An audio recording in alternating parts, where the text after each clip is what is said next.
যদি কেউ কোনোদিন জাফলংয়ে, সিলেটের চা বাগানে কিংবা জয়ন্তা পাহাড়ে শুটিংয়ে যায়, নিশ্চয় তোমার কথা মনে পড়বে নায়ক সালমান। সুরমা নদীর পাড়ে হযরত শাহজালালের মাজার প্রাঙ্গণে নায়ক সালমান নেই বিশ্বাস হয় না।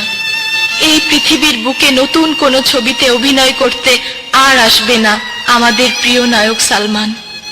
বাংলাদেশ চলচ্চিত্রের আকাশে এক ধূমকেতুর মতো এসেছিল নায়ক সালমান। আমি শাবনূর।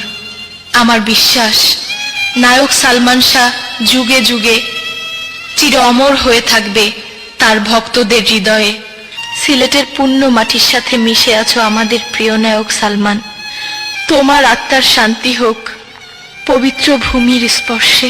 বাবা বলে ছেলে নাম করবে, সারা পৃথিবী তাকে মনে রাখবে। শুধু কথা কেউ জানে না, আগামী দিনে ঠিকানা।